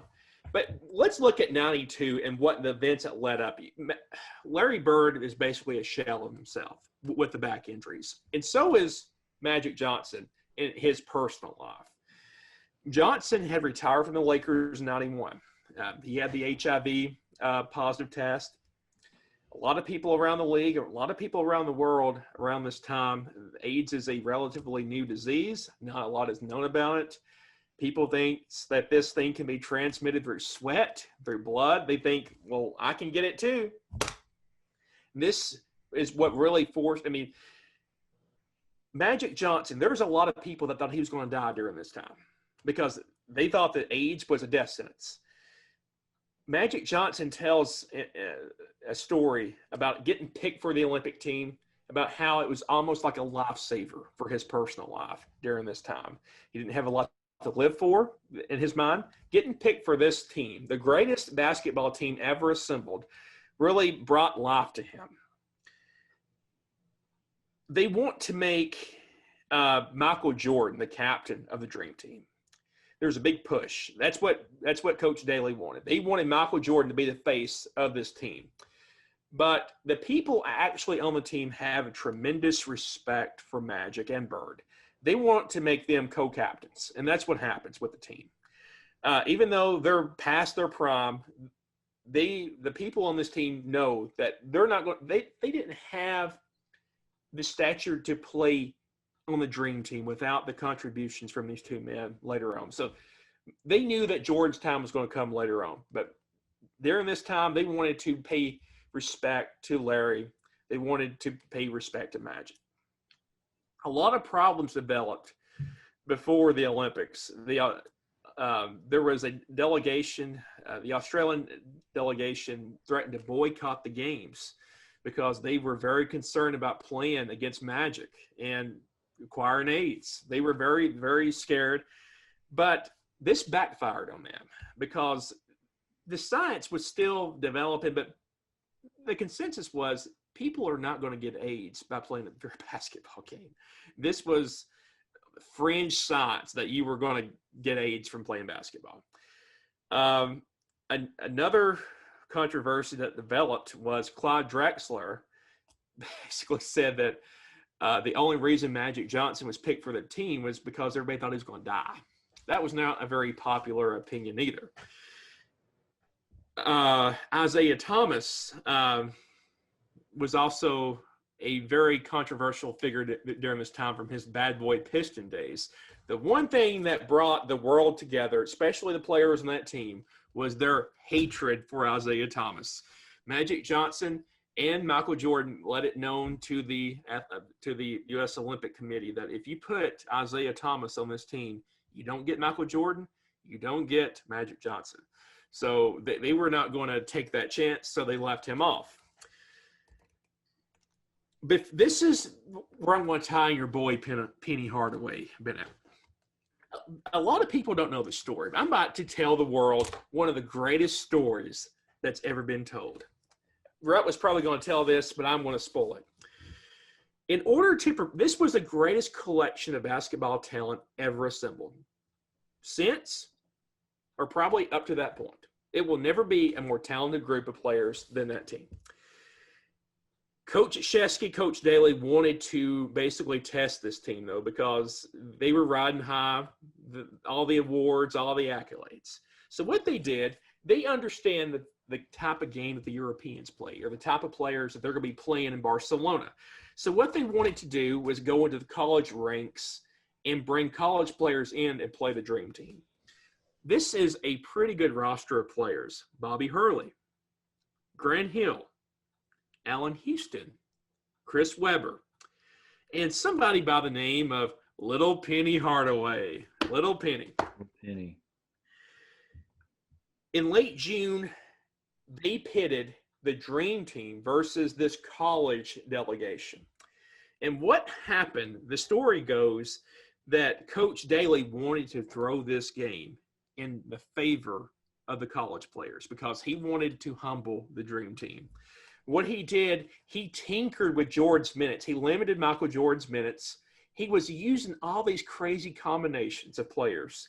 And what happened was a 62-54 defeat of the Dream Team by these college players. After the game, Krzyzewski pretty much admitted that it was designed to throw this game in favor of the other team. They come back later when it's more polished, and this team gets destroyed by the Dream Team. So I'll say this about the Dream Team, and I'll just quote Magic Johnson. He says the 92 Dream Team was the greatest moment of his life in terms of basketball. For all the success that he had in the 80s with the Lakers, with Michigan State winning the national championship, he felt the bonding experience that he had with his fellow NBA players in Barcelona was the greatest moment professionally they ever had. You know, you talked about, you don't mess with Penny and Weber and Grant Hill. I think, what if they beat him the first game and then maybe these guys let up on them so that the Dream Team could have a confidence booster going into the Olympics? That could be right. Maybe that's what happened. That might be it. You might have solved it. The 92 Olympics, well, that team, they even had more controversy because I'd read before that there for a while, Jordan refused to wear the warm-up jumpsuit whenever they were going to get their medal because it had the Reebok logo on it. And he said that he doesn't support his rivals. So they were able to figure something out, and they put a little American flag pin over that Reebok logo just so they could get Jordan out there in that daggone jumpsuit. And the story that you hear about Charles Barkley was kind of hated too, but not on the same level as Isaiah Thomas. Charles Barkley really endeared himself with the teammates because the story goes that they're in the hotel about to go to sleep. They hear some commotion on the street outside. It's Charles Barkley going down the street partying with a bunch of people from Spain. He was always known as the introvert, but this kind of changed the public perception about Charles Barkley. Like, he's a pretty cool guy. He's not so into himself. Like, he's willing to go out and have a good time. It's terrible. Terrible. Rhett, you have anything to add about the 92 Dream Team? I don't have a lot more to add. This was the greatest collection of basketball talent ever assembled, and Christian Laettner on this 92 Dream Team. Both Bird and Magic, for the sake of this argument, well past their primes. Bird couldn't even practice half the time in these practices because of his back. Magic had been out for a year, had been ostracized because everybody acted like he had the plague. But he hadn't played in a year, over a year, by the time the 92 Olympics came. So both these guys are well past their primes. Really, their contributions on the court were kind of minimal during this time. But just for the sake of this argument, I will point out the stats of the Dream Team. Bird averaged 8.4 points a game, whereas Magic a measly 8 points a game. So 0.4 of a point a game. Bird destroyed Magic. Bird out-rebounded Magic, as he should have as a forward. Magic had more assists, as he should have as a point guard. Bird averaged 1.8 steals. Magic averaged 1.3. So I would say that Bird was definitely the MVP between these two when it comes to the Dream Team. But really, both of their roles were fairly minimal. Both were well past their prime.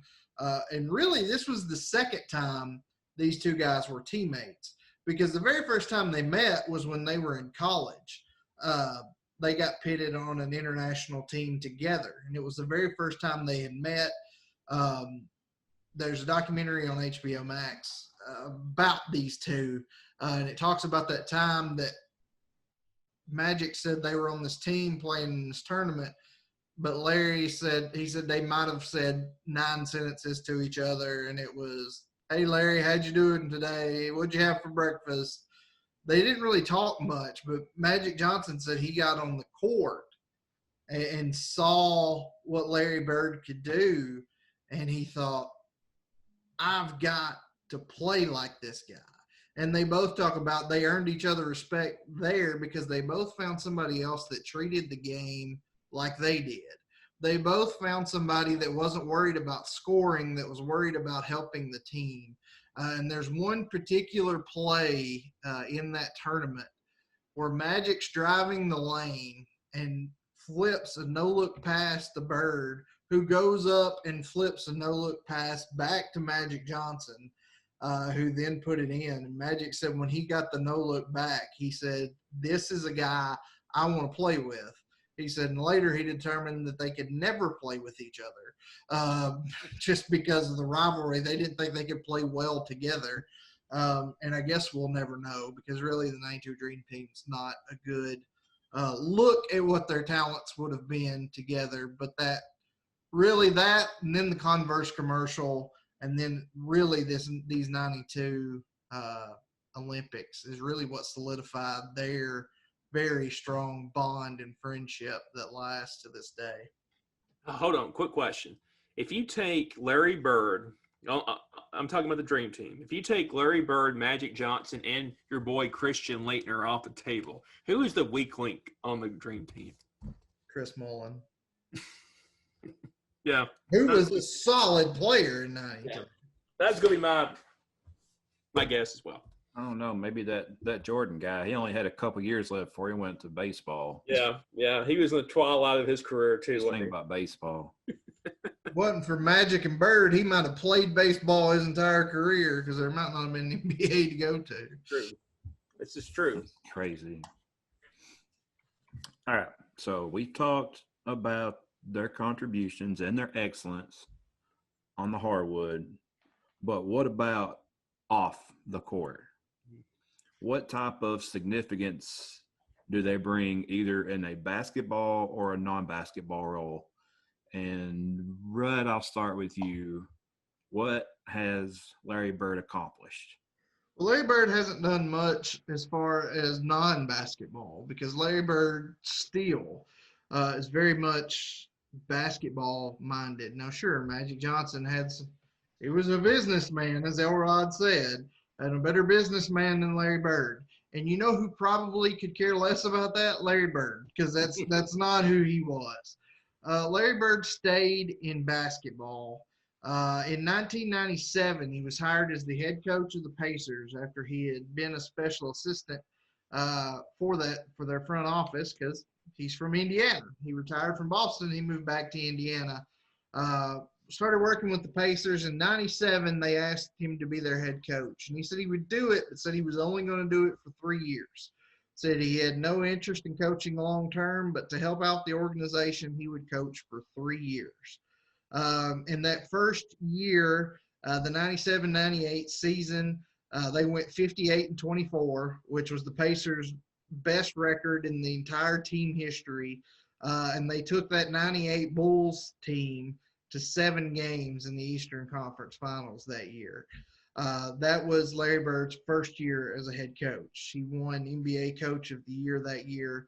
The next 2 seasons in 99 and 2000, he won divisional titles with the Pacers, and they went to the NBA Finals in 2000. And after that 2000 year, when they went to the NBA Finals, that was his 3rd year, and he resigned because he said at the beginning he was only going to coach 3 years, and he coached his 3 years, and he stepped down. But a couple years after stepping down, the Pacers named him their president of basketball operations, a role he served from 2003 until 2012. Took a season off, came back and served in that role from 2013 to 2017. So until only a few years ago, he was the president of basketball operations for the Pacers. In 2012, he was named the NBA Executive of the Year, which made him the only person in NBA history to win the NBA MVP, the NBA Coach of the Year, and the NBA Executive of the Year. As far as Larry Bird's impact away from the basketball court, so to speak, there's not a lot. He's done a few movies, nothing really spectacular. He did have the role in Space Jam. Where he. How is it not spectacular? Yes, How are you going to sit there and say wasn't spectacular. I mean, he wasn't the best person on the screen with him because he was playing golf with Bill Murray. But, he's in Space Jam playing golf with Bill Murray and Michael Jordan. He didn't lose his talent to these space aliens, so you can get on here and say that movie's not spectacular. He didn't lose his talent because they knew he had a hurt back by the time Space Jam was recorded. he's out there golfing. Do what? He's out there golfing. Exactly. But just a couple things away from the court. One you might not have known, and one you probably don't know, but it's crazy. One you might not have known, but might know, Twitter's logo. The official logo for Twitter is named Larry, and it's named Larry because of Larry Bird, which I found interesting, and something I found crazy and bizarre. In October of 2005, a man in Oklahoma City named Eric James Torpy was convicted of shooting with the intent to kill and robbery. He was found guilty of these charges, and he was sentenced to 30 years imprisonment. Mr. Torpy asked the judge that his sentence be changed from 30 years to 33 so that it would match Larry Bird's jersey number. And his request was granted. Yeah, why not? So Larry Bird, fantastic coach, fantastic executive, and he got a guy 3 more years in prison. That's insane. Rut wins with that. That was too crazy not to share. Wow. Yeah, I guess we can keep you 3 more years. Cost us taxpayers, but it's okay. Yeah, it's all for Larry. All right, Mr. Elrod. Well, contrary to Mr. Bird, Magic has been very active in the field of business, and it really goes back to his 7th season in the NBA. He met as CEO of a company called Creative Arts and Agency, and what they were doing was going around to not just NBA players, but other athletes as well, trying to develop a business plan, because every athlete knows at the end of the day, retirement's coming. You can't be playing the sport forever. You got to have a plan. Now, a lot of people in the NBA at this time was going broke. Once their career's over, they'd already spent all their money, and they got no avenue to make money anymore because they're retired. Magic always thought about how hard his father and mother had to work to support the family. He didn't want to go back to that. So what he did, he became very, very business savvy. And I want to give you a quote. It's from a very respectable American. It says, "I feel like I'm the Magic Johnson of rap. Magic was great on the basketball court, but bigger as a businessman." That quote is from a fellow by the name of Snoop Doggy Dogg. May have heard of him. It didn't start out quite well for Magic on the business scene. He had a late night talk show on Fox Network called The Magic Hour. Didn't really do that well. The Lakers really wanted to have some sort of role for him during his retirement. They let him be the coach. That didn't work out so good. If there's one thing Larry Bird has on Magic Johnson is he's a much better basketball coach than Mr. Johnson was. But the Lakers wanted to keep Johnson in the fold. So what they did was they allowed him to be a part owner of the organization. And Magic really liked having that stature. So he starts venturing out. He has a record label called Magic 32 Records. It was a joint venture with MCA. Johnson promoted Janet Jackson's album on his label. He later became a commentator for NBA Countdown.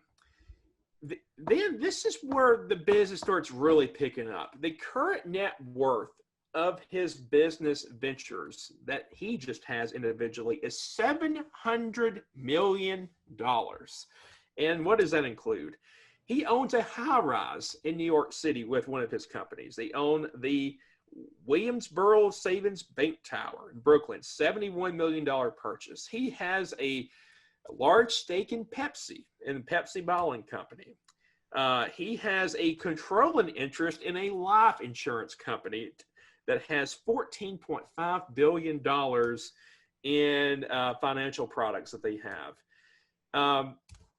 One thing that he wanted to do was he wanted to have it more of an influence in minority communities. So what he did, he went to Howard Schultz, who owns Starbucks, their CEO, and he tells Howard, you can be more successful if you target African-American communities. Starbucks, for the first couple of years, did not go out into those areas very much. In Seattle, it was not in the urban areas. Well, Johnson purchased 125 Starbucks stores, and right now their sales are above average compared to the white counterparts. So everything he's touching lately is gold. He owns a chain of movie theaters, and most notably owns not the majority stake, but owns a very significant share of the Los Angeles Dodgers. And since he took over minority ownership, the Dodgers have had great success. They haven't had a World Series yet, but it's coming. It's coming. If they weren't cheated by the Astros, right, it would have happened already. But the Dodgers, he also bought a Class A minor league baseball team called the Dayton Dragons. You may not have heard of them, but they have sold out more than 1,000 consecutive home games. The Dayton Dragons. He also owns the Los Angeles Sparks. The WNBA has a stake, and he also has a Major League Soccer team, the Los Angeles Football Club. So he is involved in basically every conceivable business that you can think of. He has not short-sighted himself at all. And the last thing I'll say is in 2017, Jim Buss brought him on to run basketball operations for the Lakers. And this Magic's influence is what brought LeBron out west. He didn't really like all the pressure that came with it. For the past decade, he's been doing other business. He hasn't been in the limelight. This was creating a lot of stress for him. He resigned. He was trying to get Anthony Davis to join up with LeBron. He couldn't do it, but he set the stage for the next GM to make that transaction, and it's turned out pretty well for him, I will say. So he may not have been the coach that Larry Bird was, but he was somewhat on the same par as executive, and he was a much better businessman than Mr. Bird. Yeah, sounds like he just should have went straight into business instead of this whole basketball nonsense. Made more money. Crazy. All right, guys. We're going to go right into our closing arguments here. And it couldn't be any closer. I really don't know which way to lean. I figured by now I'd have some sort of way to lean, but I don't. So it's going to come down to what you guys say. Russ sees angels. He sees magic. You see magic. He's seeing Thompson. All right. Elrod, I believe you go first. Yeah. Give me your closing argument here for Magic Johnson. Well, I hope you can see by now. We talked about this earlier. The stats, in terms of the individual stats, are pretty much a wash. They're about identical, and I'll echo what he said earlier. As far as two people that are totally different, the stats pretty much equal. I'll say this. Magic was voted one of the 50 greatest players of all time by the NBA 96. He was inducted in the Hall of Fame in 2002. ESPN Sports Century ranked Magic Johnson as number 17 in the 50 greatest athletes of the 20th century. In 2006, ESPN named Johnson the greatest point guard of all time. And they also said an argument that he could be the one player in NBA history that could hold a candle to Michael Jordan in terms of his success and what he did for the position of point guard for what Michael did for the two guard position. We talked about this in the Peyton Manning Tom Brady argument. I tried to make the argument that you got to look at the stats. You got that Peyton had more yards, blah, blah, blah, blah, blah. But you know what came down in that argument? It came down to this. It came down to who's got more championships, who has more on the line, who is better in the clutch. When you look at the numbers, whenever Magic Johnson and Larry Bird competed against one another, more often than not, it was Magic coming out on top. He may have had more talent with him. Who knows? We can make that argument for another day. It doesn't matter. Magic has more rings, and that's what we judge NBA players on. What's the knock on LeBron today? He don't have as many rings as Jordan. Okay, he's got more losses. He doesn't have as many rings, and that's what we judge athletes, and especially NBA players on, is what is the ultimate, What's the totality of your success? And that's the rings, 5-3. He's got the college championship. So when you analyze this, Bennett, you look at the numbers, this is a close race. But the determining factor should be championships. That's what it is on every spectrum in sports, is championships. Magic Johnson has more. And that is why you'll make the right decision. You didn't in the pay. Was it you or Rutt that was arguing for Tom Brady? I'm pretty sure. Was it you? Mm-hmm. Okay. You remember making that argument that it's about championships. And I am hoping that you'll think back to that and be like, that's the same thing here. Magic is better. Magic is better. That was one of my arguments. Magic is better in the business sense. He's got almost comparable stats, but he's got the most important thing. The rings, the ships, as the cool kids say these days. So he doesn't have Space Jam, although Larry's got that. So he doesn't have that going for him, but he's got about 600 million reasons why that he really doesn't give a crap about that.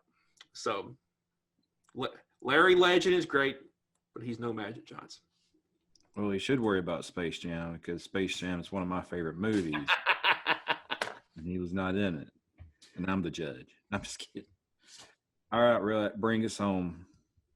Breaking news here on Convince Me.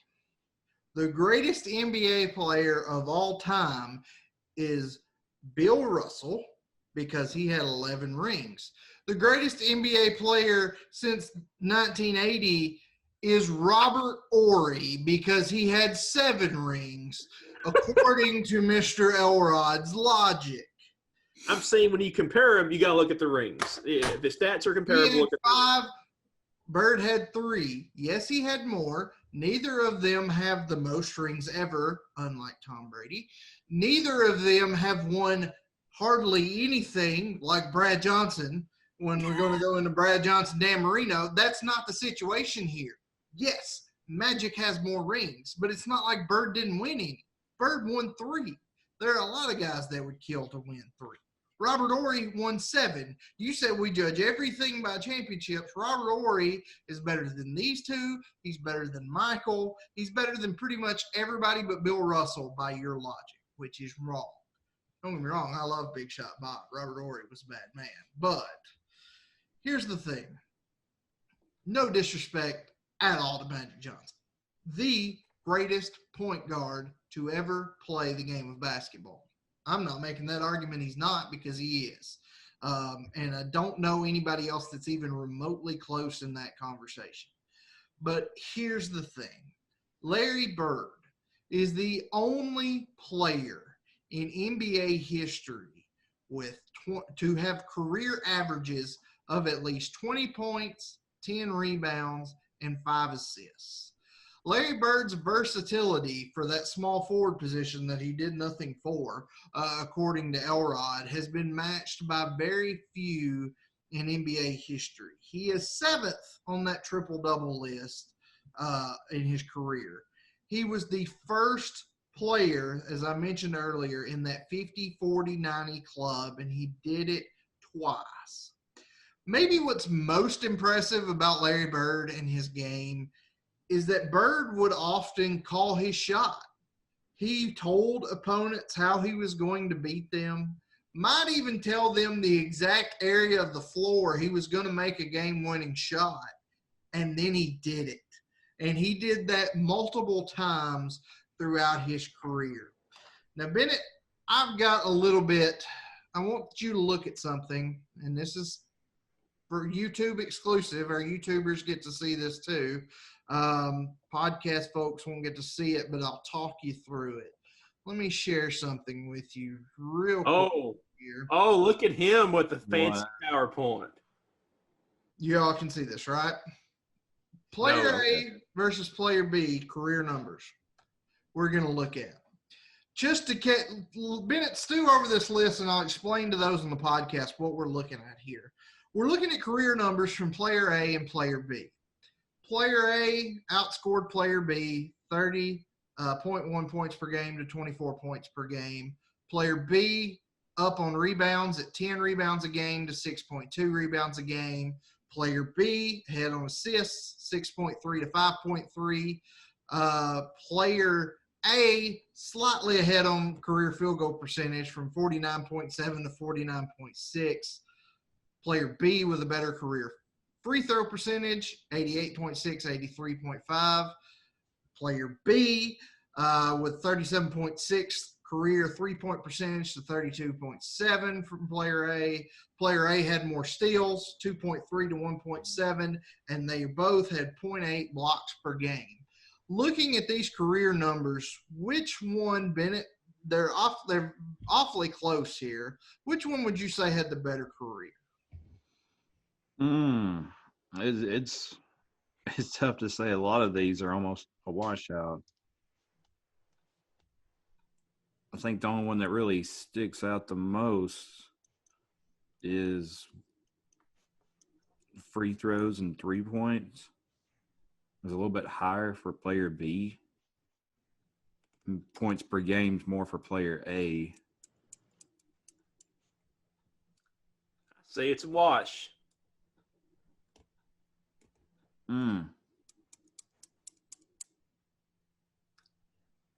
I would say B is more complete. B is more complete. Is that your final answer? Yeah. Player B is Larry Bird. Player A is Michael Jordan. There is an argument to be made for Larry Bird to be the GOAT. Now, I don't think Larry Bird's the GOAT. I said at the beginning of this show, we all agreed that Michael Jordan is the best player of all time in all three of our opinions. But when you look at those numbers, they're very, very much in the same league. If you ask their teammates would probably better be on a team with Larry Bird from a personal perspective than Michael Jordan, who wasn't always the nicest to his teammates. The point being, there's an argument to be made that Larry Bird is the greatest player of all time. I don't necessarily think that's the case, but the argument's there to be made. Magic and Bird, you can't say one name without thinking of the other. They are forever tied. And Bennett, you were tasked with the impossible task of picking one over the other. My point is, Larry Bird gets that slight edge. Larry Bird's on a level from a statistical on-the-court analysis as Michael Jeffrey Jordan, putting him in a slightly higher category than Magic Johnson. Can't go wrong with Magic, but Bird, slightly better. Wow. That's crazy. I thought player A was going to be my stats in NBA Street, but it was not. You didn't have assists in NBA Street. That's true. Okay, so while you guys were kind of going over your arguments here, I did a little look up to see if I could find one thing that would stick out that I could point to and say, okay, I'm going to go with this because this is what it says in black and white. So I looked up greatest point guard of all time. You know what popped up? Number one? Magic Johnson. So I was like, okay, so I'll look up the greatest small forward of all time. You know who popped up? Larry Bird. So that was of no help. One thing that, you brought up that little graphic that had the stats for player A and player B. One stat I think you could also add to that wasn't on there between Jordan and Bird at the very bottom would have been trash talking, because they were equal trash talkers too. The only difference was Bird did it to the opposing team. Jordan did it to everybody. His team, the other team, Spike sitting at courtside. Okay. I took a few notes. I couldn't take down everything y'all said. It'd been forever long, but the stats they are almost a wash. You've got some stats that lean more towards Bird, but they should because of position. Same way with Magic. And then when you get down to the nitty gritty, they're so close. Even when you talk about their accomplishments like the All-Stars and the MVPs, the only thing that Magic has over Bird is the rings. But then I think is that for sure a big chunk of that is Magic, but of course you can't do it all by yourself. But he definitely contributed. Some stuff for Bird, I think that he had more of the clutch gene for sure. I think that if those two were in a shootout, I see Bird winning more times than losing. If they did 10 shootouts, I say Bird probably wins 6 of them, 7 of them, something like that.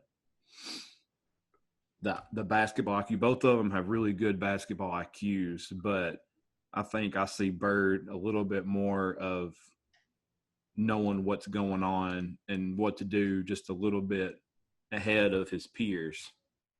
And the hustle stats too. That's one thing too that doesn't show up is how, one little hustle play here or there that happened in the first quarter could change the whole outcome of the game, but it doesn't show up on the stats, or you don't read it in the newspaper the next day. Like, oh, Bird did this in the first quarter that completely altered the game. It don't show up like that. But okay, so there's that. For Magic, I think he's the bigger playmaker. He has obviously the triple doubles, 138 of them, which was second all time when he retired. The big, huge thing about Magic is that he revolutionized the point guard position so that you do have your LeBron James and who else? KD, for example, these big guys that can play point guard. I don't know if you necessarily have that or if they're automatically cast into another position because they are the big guys. The one thing that it came down to for me, and it's so close, is that I think one person you get every bit out of them, and maybe you've got one person that's more talented. So it comes down to the talent or look at both y'all. Y'all are leaned in so far. This is tough. All right, tune in next week. Make a choice. For the answer. I'm going to go with Larry Bird. And I'll tell you why. Here's my only thing. I can't do it off of stats. If you go by the championships, yeah, for sure, you've got Magic. But obviously it's not all about the championships. I will give him that. He does. He was a winner. He won more for sure. But the way I see that with Larry Bird, you got more out of him with less, if that makes sense. I think he was a more complete basketball player, and that graphic just blew my mind. With him and Jordan, the stats, they're pretty close. That was the intent. Obviously, Bird doesn't have. Grab me a fancy PowerPoint next time. Show both of you up. But I think Bird was better on defense, even if he doesn't have the 3. Was it second team defensive? All defensive team. Yeah, Bird has them. Magic didn't. Yeah, he had 3 of them. I think Magic didn't have any. I see Magic more prolific on offense, and even him himself said, maybe on defense he kind of slacked off a little bit, thinking more about the offensive side. So the only way I know how to score it is just who did everything from offense, defense, intangibles, IQ, the hustle. But really, it comes down to a matter of preference. You know, you could ask 100 people, and it might go 50-50. I'm really interested to see how the people vote on our little poll. Yeah. It should be 50-50. By the time people are listening to this, poll will already be up. But I think so. And I told Elrod, I'm really admitting a lot here on a public forum, but I spoke to Elrod today personally on a private call, which is not something I just run around bragging about. But I made the point to him today, neither one of us can really be mad if we lose, because it's like last week with our Tupac and Biggie. I wasn't mad I lost. I was fine with that. Granted, Elrod's logic in coming to that decision sucked, but as far as the result, you couldn't be mad if you lost. This is another one that, had you went Magic Johnson, I couldn't be mad. I'm very glad you didn't go Magic Johnson, that you went. Yeah, if you went back-to-back losses, you wouldn't have been very happy. We got to keep you happy, keep you coming back. Because I'm the backbone of this show. And if I lose 2 in a row, it'll be like Larry Bird's backbone, and it won't be very strong. I don't know why you guys give me these hard ones. Have you enjoyed the show, Bennett? Oh, yeah, it was great. It's probably one of my favorite shows that we've done. And I'm disappointed there was no Forrest Gump reference in this episode. You know, but the only thing I could come up with was that Larry Bird was in Space Jam, and Space Jam's probably in my top 10, maybe top 5. I'll have to come out with a list, but Forrest Gump's number 1. Well, Jenny wanted to be related to Larry Bird. She said, "Dear God, make me a bird." There you go. Why didn't I think of that? But anyway, thank you guys for joining us next week. We don't know what we're doing yet, but maybe I'll be in a tough spot because I believe, if I'm correct, it's my turn to moderate next week. Bennett and Elrod will be going head-to-head. Don't know the topic yet, but we will, hopefully, by the time next week rolls around. But we settled it here. We're recording on Monday night. It is Mamba Day, 8/24. Still can't believe this crazy year that's been losing Kobe, and then now that seems like 10 years ago now with everything else that's happened. But due to how crappy this year is and being stuck at home, this show was born. So, I mean, I guess it could have went a lot worse. But thank you guys for joining us. Larry Bird, slightly better than Magic Johnson, according to myself, and I convinced Mr. Bennett of that. Convinced me. And gentlemen, any parting words from either of you? Well, it's only appropriate that we give, Larry Bird another win, but that still doesn't put him over the top. Yeah, we'd have to give this to Penny Hardaway. Penny versus Little Penny. That should be the next topic.